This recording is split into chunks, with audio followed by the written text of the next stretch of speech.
Hello everyone, welcome back to my channel. आज हम जिस टॉपिक के ऊपर डिस्कशन करने वाले हैं वो टॉपिक है ब्लैक मनी। जैसा कि आपने थंबनेल में देख लिया, बड़ा ही इंटरेस्टिंग सा टॉपिक है जिसमें हम पढ़ेंगे ब्लैक मनी का पूरा concept. This is gonna be very interesting. Let's start the video. सबसे पहले हम जिस चीज़ को डिस्कस करना ज़रूरी है वो है उस शब्द का मतलब। हमारे जो पढ़ने वाले हैं उसका मतलब हमें बहुत ही क्लियरली पता होना चाहिए कि ब्लैक मनी जो हम सुनते हैं, काला धन लेके आएंगे हम विदेश से, एक्सेट्रा एक्सेट्रा, जो हमने डायलॉग सुने हैं, तो उसमें काला धन शब्द का क्या मतलब है, ब्लैक मनी शब्द का एग्जैक्ट मीनिंग क्या है। In very simple terms we can say any money which is not accounted as one और another form of black money. कोई भी पैसा, कोई भी रुपये का फॉर्म जिसका कोई हिसाब नहीं है कि ये कहाँ से आया हमारे पास, जिसकी कोई अकाउंटिंग नहीं है, जिसको हमने कहीं रिकॉर्ड नहीं करा, इस तरह का ट्रांजैक्शन कहलाता है ब्लैक मनी। ज़रूरी नहीं है कि आप वो मतलब ब्लैक मनी का मतलब ये नहीं है कि आप केवल नोट नकली छाप लेना। नकली छाप लेना इज़ समथिंग डिफरेंट, क्योंकि लोग अक्सर उसको काउंटरफीट कर लेते हैं। लेकिन हम यहाँ पर बात कर रहे हैं उस पैसे की जो रियलिटी में इंडियन रुपी है, इंडियन करेंसी है, रनिंग है, जो लीगल टेंडर है। लेकिन ये लीगल टेंडर कहाँ से आया इसका हमको सोर्स नहीं पता। हमारे पास एकदम से अगर 10 करोड़ रुपए आ जाएं और हमारे पास उसका सोर्स ना हो कि हमने कहाँ से कमाया है, इसकी कोई रिसीविंग ना हो, कहाँ से आया, इसका कोई कहीं रिकॉर्डिंग ना हो, कहीं अकाउंटिंग ना हुई हो, तो वो सारा पैसा कहलाता है हमारा ब्लैक मनी। इसके आगे वाले पैराग्राफ में आते हैं, black money is often money illegally obtained और ट्रांसैक्टेड। जब हमें उसका सोर्स ही नहीं पता तो ये क्लियर हो जाता है कि वो पैसा क्या है, वो पैसा है इलीगल, क्योंकि हमें नहीं पता कि वो कहाँ से आया और हमने उसको कहाँ से दिखा रहे हैं। तो कोई भी पैसा जिसका कोई सोर्स नहीं पता, दैट इज़ ब्लैक मनी। वो आया कहाँ से है, इलीगली ऑब्टेन्ड और transacted. As being unaccounted money, black money is not declared for tax purposes. क्योंकि भाई जब अकाउंटिंग ही नहीं है कि कहाँ से आया है, तो टैक्स जमा करने के लिए क्या हेडिंग शो करेंगे, कहाँ पे डालेंगे। जब भी कभी हम इनकम टैक्स कैलकुलेट करते हैं तो 5 हेड्स होते हैं: income from salary, income from house property, income from capital gains, income from business and profession and income from other sources. तो जब इन 5 सोर्सेज में हम कहीं इस इलीगल पैसे को दिखा ही नहीं सकते क्योंकि हमें खुद ही सोर्स नहीं पता, तो हम इसके ऊपर टैक्स कैसे भरेंगे? नहीं भर सकते, क्योंकि जब भी कभी हम टैक्स भरते हैं तो हमने कहाँ कहाँ से कितने कितने पैसे कमाए, सारी हेडिंग्स उसमें लिखी जाती हैं। But because this money is unaccounted, that is why tax भी इस पर जमा नहीं हो सकता। फिर लिखा, black money is also hidden from the government. अब इस पैसे को आप छुपाओगे भी गवर्नमेंट से, क्यों? क्योंकि भाई आपके पास उसकी अकाउंटिंग नहीं है। अगेन टैक्स किस पे लगेगा, नहीं पता। Which calculates national income like GDP, GNP etcetera. अच्छा, हम इसको देशवासी जो जिनके पास ब्लैक मनी है भी, अगर वो गवर्नमेंट से छुपाएंगे भी इस वजह से क्योंकि भाई हिसाब है नहीं कहाँ से आया, फिर क्यों उसको नेशनल इनकम में ऐड करवाएंगे? नेशनल इनकम में तो वही इनकम ऐड होगी ना जो अकाउंटेड है, जिसकी अकाउंटिंग है, जो गिनती में आई है। लेकिन जो पैसा गिनती में आया ही नहीं, लाखों करोड़ों अरबों रुपए तो लोगों के यहाँ खंभों में गड़े रहते हैं, तो उसकी कोई अकाउंटिंग है ही नहीं, इसलिए वो पैसा सारा छिपा हुआ है। फिर अगली हेडिंग पर हम आते हैं, black money is not fake notes. Very very important line जो मैंने आपको वीडियो शुरू होते के टाइम पे ही बोली थी कि नकली नोटों को बिल्कुल भी ब्लैक मनी नहीं समझना है। ब्लैक मनी असली का नोट होता है। कोई भी 100 का नोट अगर आपको नहीं पता कि वो कहाँ से आया, वो ब्लैक मनी है। Black money is not about printing new money. Black money का ये मतलब नहीं है कि आप नए नोट या पुराने नोट छाप रहे हो या फिर आप नकली नोट छाप रहे हो। It is more related to tax evasion. ये ज़्यादातर रिलेशन रखता है टैक्स को चुराने से। अगर हमारे पास पैसा है, फॉर एग्जांपल 1 करोड़ रुपए, जिसका हमारे पास कोई सोर्स नहीं है, जो हमने कहीं नहीं लिखा, जब हमने कहीं नहीं लिखा तो उसके कहीं अकाउंट्स नहीं बने, जब अकाउंट नहीं बने तो उसके ऊपर टैक्स हम नहीं दे पाएंगे। तो कुल मिला के टैक्स को चुराने के लिए, टैक्स से बचने के लिए लोग ब्लैक मनी छुपा देते हैं। Then comes ideal economy accounted and legitimate. Ideal economy क्या है? कौन कौन से ट्रांजैक्शंस होते हैं जो हम बोलते हैं कि नहीं आएगा उस परव्यू में? Ideally all transactions way money change hands should be accounted. वो सारे ट्रांजैक्शन जहाँ पैसा एक हाथ से दूसरे हाथ की तरफ जा रहा है, वो सारे पैसे हम कहते हैं कि अकाउंटेड हैं। This helps the government to collect tax. इससे गवर्नमेंट आराम से टैक्स को कलेक्ट कर लेती है। जैसे हमने 20,000 रुपये अपनी सैलरी, फॉर एग्जांपल 20,000 रुपये सैलरी आई, हमने उस 20,000 रुपये से कोई चीज़ें खरीद ली, तो हमारे पास से पैसा कहाँ चला गया? इन दुकान वालों के पास। तो वो पैसा एक एक करके पास ऑन होता रहेगा और वो दुकान वाली की इनकम बन जाएगा। तो जब दुकान वाला अपनी अकाउंट्स बनाएगा तो उसके में वो से इनकम के फॉर्म में शो करेगा। तो पैसा ऐसे ही यहाँ से वहाँ तक ट्रांसफ़र होता रहता है और ये बड़ी ही सिंपल सी बात है और अकाउंटिंग भी ईजी हो जाती है। But if money change hands without proper accounting, लेकिन अगर पैसा आपका कैश ट्रांजैक्शन बिना किसी हिसाब के चल रहा है, कोई अकाउंट्स नहीं है, आपके पास कोई ट्रांजैक्शन नहीं है, कोई रिकॉर्ड नहीं है, कोई रसीद नहीं है, उस केस में गवर्नमेंट भी पता लगाना बड़ा मुश्किल हो जाता है गवर्नमेंट के लिए। Government may fail to notice even the presence of such money. जब गवर्नमेंट के लिए पता लगाना ही मुश्किल हो कि भाई देश में इस तरह का कोई पैसा घूम भी रहा है कि नहीं, तो ये बड़ी गड़बड़ की बात है। Besides, there are many economic transactions in the country which are by the nature itself illegal. बड़े सारे ऐसे ट्रांजैक्शन होते हैं जो अपने आप में इलीगल हैं ही। जैसे आप स्मगलिंग कर रहे हो, आप कुछ ऐसी बेटिंग कर रहे हो जो कि इलीगल है इंडिया में। तो अब ये सब चीज़ें जब कर रहे हो तो नाम से ही लगता है भाई हम तो स्मगल करते हैं। स्मगल मतलब नाम से ही लग रहा है कि भाई गलत काम है। तो ये काम गलत है तो पैसा भी इसमें गलत ही आएगा। लेकिन कुछ लोग सीधा काम करते हैं लेकिन बावजूद उसके उनके पास ब्लैक मनी मिलता है। तो ऐसा नहीं है कि केवल स्मगलिंग करने वाले ब्लैक मनी अरेंज करें। Black money can be arrange by anybody. All these unaccounted money can be classified under the umbrella of black money. तो वो सारा पैसा, आपको ये कीवर्ड इसका याद रखना है। अनअकाउंटेड मनी मतलब वो वाला पैसा जिसका कोई भी हम हिसाब नहीं दे पा रहे कि हमने कहाँ से इसको अर्न किया, वो सारा पैसा कहलाता है black money. Then comes another query, how is black money generated in an economy?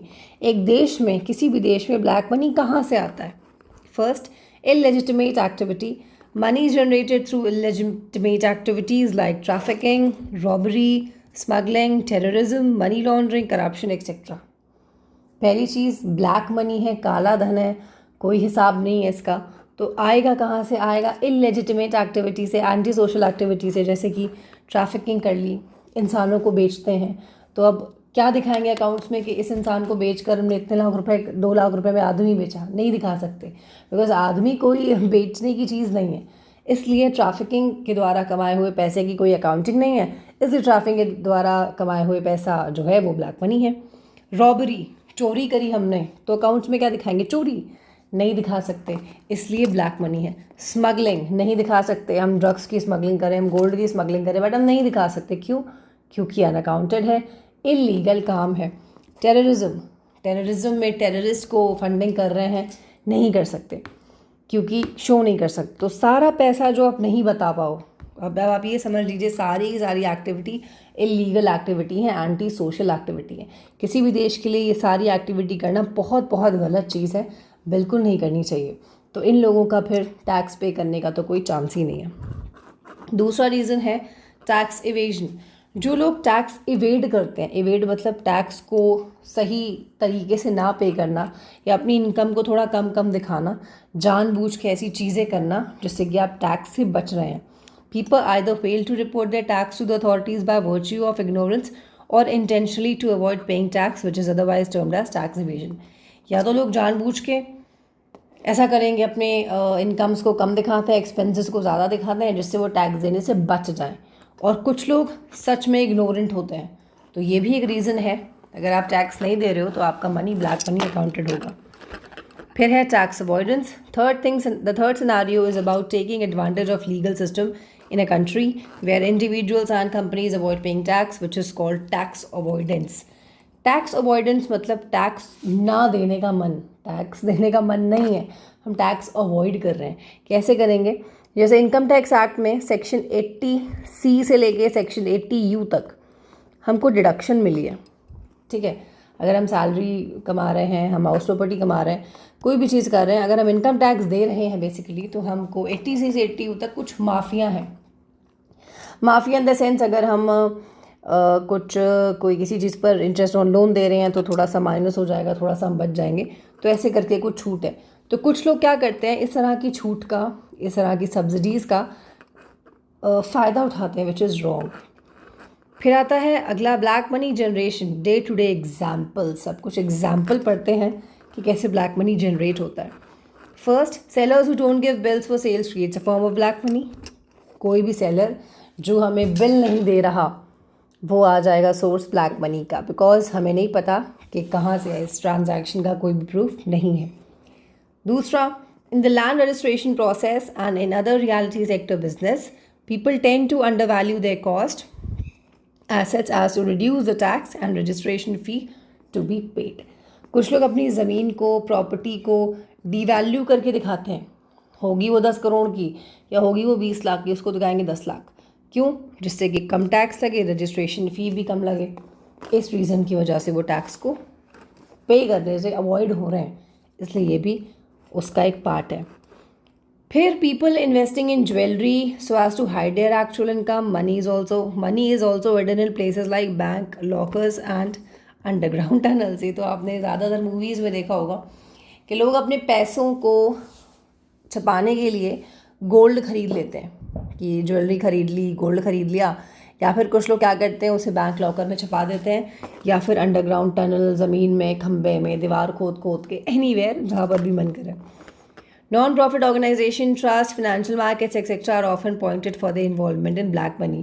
Financial market वही आपकी कैपिटल मार्केट, मनी मार्केट, कुछ NGOs, कुछ ट्रस्ट, इन्हें भी हम अक्सर ब्लैक मनी के लिए पॉइंट आउट करते हैं, क्योंकि इनको भी हमें डर होता है कहीं इनके साथ भी कोई ऐसी कोई घटना ना हो जहाँ पर ये हमसे पैसा छुपा रहे हो। Till recently, bitcoins were also considered to be a source of funding for black money as it provides a safe platform for investors with handsome returns from its value appreciation. अच्छा, अभी तक तो बिटकॉइन को भी हम बोलते थे कि भाई ये एक इलीगल काम है, इसमें बड़ा ही पैसा मिलता है, बड़ा पैसा ट्रांसफ़र किया जाता है in the form of bitcoins, which is illegal, क्योंकि इसका कोई प्लेटफॉर्म नहीं था, कि इसका कोई रेगुलेटरी बॉडी नहीं है जो बिटकॉइंस को रेगुलेट कर सके, इसके लिए रूल्स बना सके, इसके लिए कुछ मेजर्स बना सके, रेगुलेशंस बना सके। इसलिए हम बिटकॉइंस को भी कहते हैं कि ये थोड़ा सा गड़बड़ है। जैसे कि जब हम पूरा प्रोसेस, अगर हम उसे एक टर्म है जिसको हम कहते हैं, आई थिंक वो टर्म मुझे अभी याद नहीं आ रहा है, जिससे हम सारा काम ऑनलाइन फॉर्म, इनक्रिप्टेड फॉर्म में कर लेते हैं, वो आजकल बहुत ज़्यादा यूज़ में है। फिर आती है अगली heading, the black money problem in India. India में भी क्या ऐसी कोई दिक्कत है? जी हाँ, बेशक है। The problem of black money in India started popping up by 1960। बड़े पहले से है बेटा, 1960 से प्रॉब्लम पॉप अप होना शुरू हो गई थी।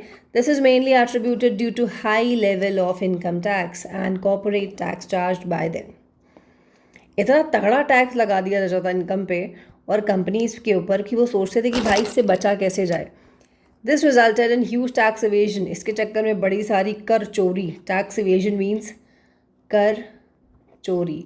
टैक्स का मतलब होता है कर, ओके, जैसे हम पढ़ते हैं आयकर विभाग, जिसका मतलब है इनकम टैक्स डिपार्टमेंट। तो टैक्स मीन्स कर, एवेजन मीन्स चोरी।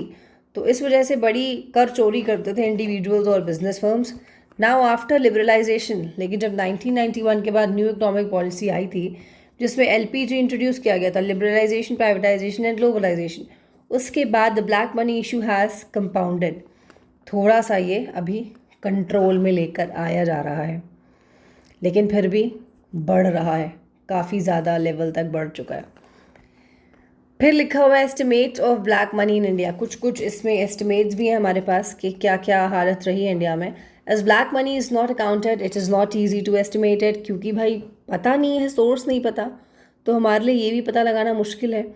Different report suggest different estimates, क्योंकि कोई एस्टिमेट बताता है, कोई। अब एस्टिमेट पे कहानी चल रही है। Estimate means only on मियर assumptions, केवल और केवल अजम्पशंस पे काम चल रहा है, हमें नहीं पता एस्टिमेशन क्या है। कुछ एस्टिमेट्स को हम पढ़ लेते हैं। पहला, a former CBI director of India has said that the total black money in India is around $500 billion. ये भी इन्होंने एक अजम्पशन लेकर बताया कि भाई देश में $500 बिलियन का ब्लैक मनी है। आप इमेजिन कर लीजिए कि India gonna be such a rich country. दूसरा, ग्लोबल फाइनेंशियल इंटीग्रिटी रिपोर्ट। अच्छा, ये भी एक रिपोर्ट है जिन्होंने बोला है, mentioned that India lost around $120 billion in the time frame of 2001 से लेके 2010 तक. It ranked India in 8th spot in black money generation. अब आप समझ लीजिए कि टॉप 10 में 8वीं पोजीशन पे इंडिया को रैंक दिया गया था ब्लैक मनी की लिस्ट में। फिर आता है Indian share in tax havens across the world is estimated at 152 से लेके $181 तक बिलियन डॉलर तक, विच इज़ रुपी में 10 लाख करोड़ रुपए by one calculation of bank of Italy note 6 से 7 trillion dollar worth of black money. अब आप समझ रहे हैं क्या तगड़ी इमेज बनी हुई है यहाँ पर, कितना भयानक पैसा है जो इंडिया का, मतलब इंडियंस का, इंडिया में नहीं है, कहीं बाहर है, विदेश में है। बोला गया एक 152 से लेके 181 बिलियन डॉलर, जिसको रुपये में गिना जाए तो it is around 10 lakh crore rupees. OMG। और वैसे बैंक ऑफ इटली के हिसाब से इट इज़ 6 से लेके 7 trillion dollars worth of black money. Wealth lies hidden in tax havens across the world. ये छिपा हुआ पैसा है according to the senior economist from the bank of Italy. Italy के ही एक हैं जिन्होंने ये बात बताई है। फिर आता है इंडिया ब्लैक मनी अब्रॉड और इन इंडिया इटसेल्फ। क्या पैसा ब्लैक मनी इंडिया का अब्रॉड ज़्यादा है कि इंडिया में खुद ही छिपा हुआ है? There are many experts who consider that 90% of the India's black money stays in India. अच्छा, ये बोल रहे हैं कि भाई 90% का इंडिया का काला धन तो इंडिया में ही है। Some value it around 70 lakh crore. कुछ लोगों ने उसकी वैल्यू भी बताई है कि 70 लाख करोड़ रुपए जो है वो काला धन देश में है। This is because funds transfer to foreign banks fetch very little और नो बैंक इंटरेस्ट। अगर आप किसी और विदेशी बैंक में पैसा डालोगे तो आपको रेट ऑफ इंटरेस्ट कम मिलेगा, लेकिन but at the same time the booming Indian economy offers large scope for investment. लेकिन जो बैंक इंडिया में है वो थोड़े अच्छे रेट ऑफ इंटरेस्ट पर पैसा आपको दे देते हैं। According to one study, out of 100 rupee of black money generated in our country, 90% stays in India. Again ये 90% वाली बात आती है फिर से कि जितना ब्लैक मनी है उसमें से 90% ब्लैक मनी तो इंडिया में इंडियंस के पास है। The balance 10% is takes to the form of round tripping and transfer pricing, while a little portion is consumed abroad itself. 90 में से बाकी जो बचा 10% है वो अब यहीं पर देखा जाता है, थोड़ा बहुत बाहर भेजना। फिर आता है अगली heading, can black money be made white money. क्या हम काले धन को सफ़ेद धन में कन्वर्ट कर सकते हैं? मतलब क्या आप काले धन की कुछ अकाउंटिंग वगैरह बना सकते हैं? अगेन पैराग्राफ पे आते हैं। Recipients of black money must hide it, spend it only in underground economy और attempt to give it the appearance of legitimacy through money laundering. ये टर्म इसी में से आता है जो हमें बता रहा है कि कोई भी आदमी जिसके पास ब्लैक मनी है वो क्या कर सकता है, या तो उस पैसे को छुपा देगा या उसको खर्च कर देगा, या फिर वो उस पैसे को सही तरीके से हम लाए हैं, हम तो उसको चोरी करके नहीं लाए हैं, इस चीज़ का काम करेगा। तो उस चीज़ को करना हम कहते हैं money laundering. Money laundering is the process by which black money is converted into white money. ये इसकी डेफिनेशन हमें मिल गई। ब्लैक मनी को वाइट मनी में कन्वर्ट करें तो उसको हम कहते हैं money laundering. One of the practice involve in money laundering is round tripping. एक प्रैक्टिस इसमें इन्वॉल्व है जिसमें मनी लॉन्ड्रिंग में राउंड ट्रिपिंग जैसे हम कहते हैं, where tax एवेडेड money comes back to the same country. जहाँ पर राउंड ट्रिपिंग मतलब घूमकर फिर से वहीं आना, जिस देश में कर की चोरी हुई है, टैक्स की चोरी हुई है, उसी देश में वो पैसा जब फिर से घूम के दोबारा आ जाए, which is known as round tripping as foreign investment. जैसे फॉर एग्जांपल हमने 10 करोड़ रुपए की चोरी करी, ओके 10 करोड़ रुपए हमने अमेरिका भेज दिए। अब वहाँ अमेरिका से हमने इन्वेस्टमेंट करी इंडिया की किसी कंपनी में। अब हम ये दिखा रहे हैं कि हम तो अमेरिका से इन्वेस्ट कर रहे हैं, तो है कहाँ का वो पैसा, है तो वो इंडिया का, इसलिए उसको हम कहते हैं राउंड ट्रिपिंग। अब आते हैं कुछ इफ़ेक्ट्स ऑफ ब्लैक मनी पे कि क्या असर होता है ब्लैक मनी का। The after effects of black money in our economy is many fold and have many serious consequences. Many fold मतलब बड़ी मल्टीप्लिकेशन में हमको उसका रिजल्ट देखने को मिलता है। Some of the negative impacts are, first it affects the financial system of the country.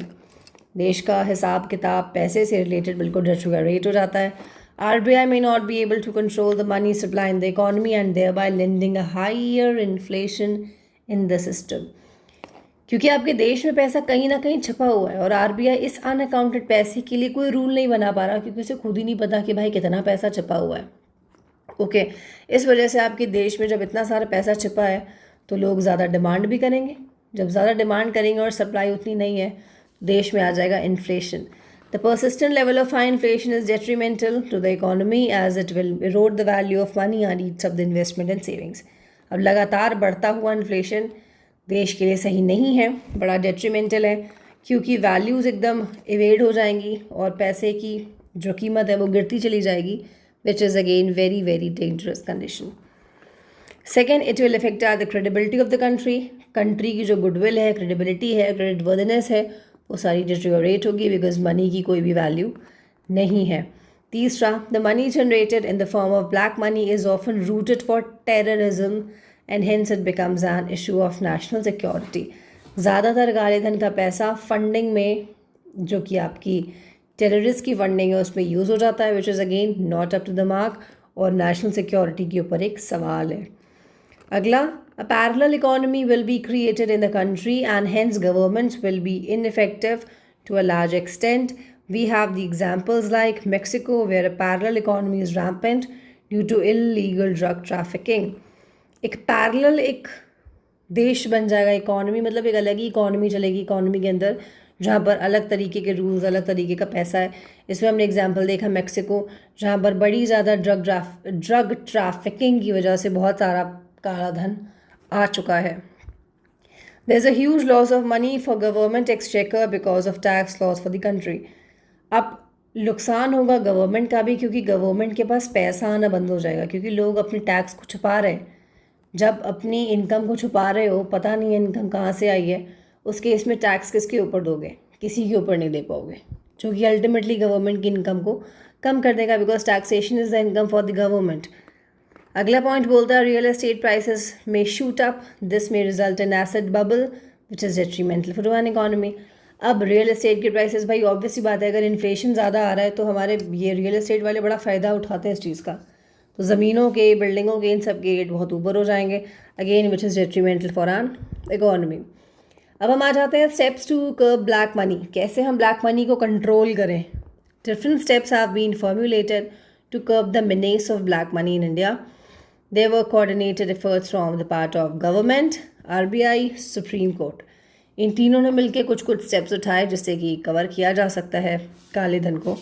क्या क्या है? पहला, formation of special investigation team by SC, यहाँ पर इसका मतलब है supreme court during the UPA government tenure while considering a case filed by former law minister Shri Ram Jethmalani. Okay, ये क्या है? ये सुप्रीम कोर्ट में एक अपील गई थी, जो कि लॉ मिनिस्टर थे श्री राम जेठमलानी. इनके द्वारा इन्होंने बोला था कि भाई ऐसा करो, एक स्पेशल इन्वेस्टिगेशन टीम बनाओ जो कि सारे काले धन के ऊपर नज़र रखे. तो फिर एक बनाई गई थी. UPA government means Congress government India में. इसके बाद दूसरा पॉइंट लिखा हुआ है, the government pass the undisclosed foreign income and assets imposition of tax bill 2015. 2015 में एक और बिल आया था जिसको हम कह रहे हैं अनडिस्क्लोज्ड फॉरेन इनकम. ऐसी इनकम जिसका आपको सोर्स नहीं पता, फॉरेन में कमाई हुई, और एसेट्स, जो कि 2015 में बिल आया था. फिर आता है तीसरा point, RBI initiated the process of taking back the currency notes issued before 2005 to reduce the level of counterfeit notes and also to curb the menace of black money to a greater extent. RBI ने भी कदम उठाया जिसमें उसने बोला कि 2005 के पहले वाले जितने भी नोट हैं हम सारे ले लेंगे, क्योंकि उनके नकली बहुत ज़्यादा मार्केट में आ चुके हैं. Next point, government is mulling for a dual strategy in the form of framing policies to bring back the illicit money stashed abroad and also making domestic laws stringent to locate and identify the black money in India. अब ये इसका मतलब है कि government भी सोच रही है कि कोई स्ट्रैटेजी बनाए, कोई ऐसी पॉलिसी बनाए जिससे कि देश का वो वाला पैसा जो यहाँ से बाहर जाकर छिपा हुआ है कहीं, वो देश में आए, और उसके लिए हम बड़े स्ट्रिक्ट रूल्स बनाएं कैसे उसे लोकेट करना है. Tax information in the form of tax deducted at source, TDS increasing the tax base and merely increasing tax rates, voluntary disclosure schemes, etc. TDS मतलब जब आपका टैक्स वहीं पर कट जाए जहाँ पर वो अर्न हो रहा है, उसको हम कहते हैं टैक्स डिडक्टेड एट सोर्स. तो ये भी एक बहुत बड़ा रीज़न है. पर लिखा है government and RBI are promoting the cashless economy. Government, RBI cashless economy, cash lite economy की तरफ बढ़ रहे हैं.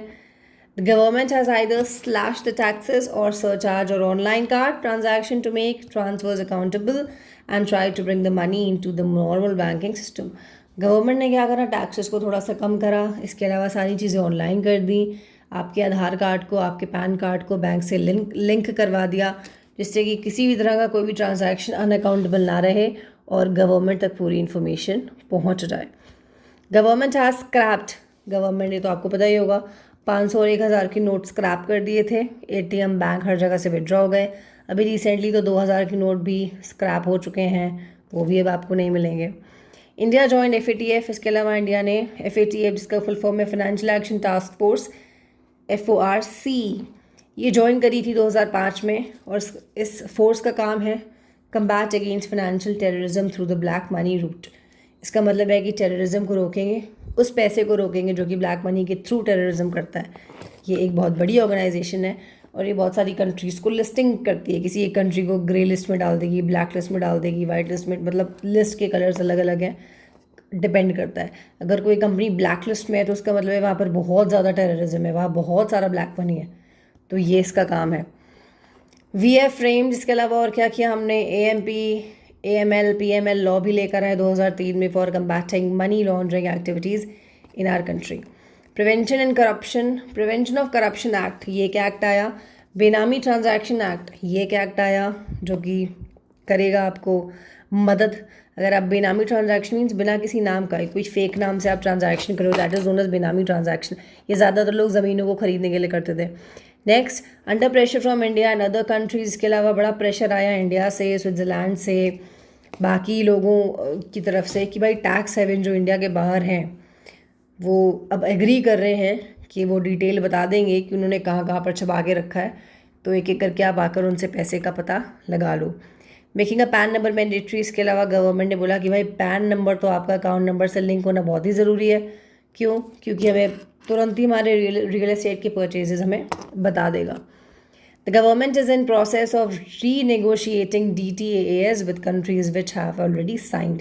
ये एक तरह का उसे क्या कहते हैं, एक एग्रीमेंट है जहाँ पर सब साइन करते हैं, जहाँ पर इंडिया बोल रही है कि हम भी पता लगाएंगे और हम भी इसमें साइन करेंगे.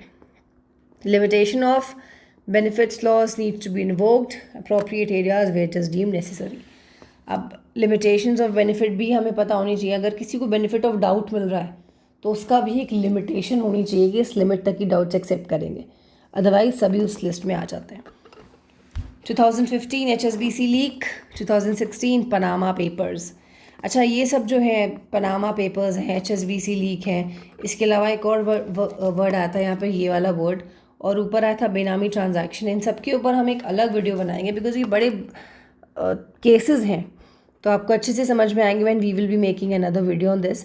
सो this is it for today's video. I hope आपको आज के इस वीडियो में ब्लैक मनी का पूरा कॉन्सेप्ट क्लियर हो गया होगा और आपको उसमें एटलीस्ट कोई प्रॉब्लम नहीं होगी. So thank you for watching this video. आप चैनल के साथ बने रहें for more updates. Thank you everyone.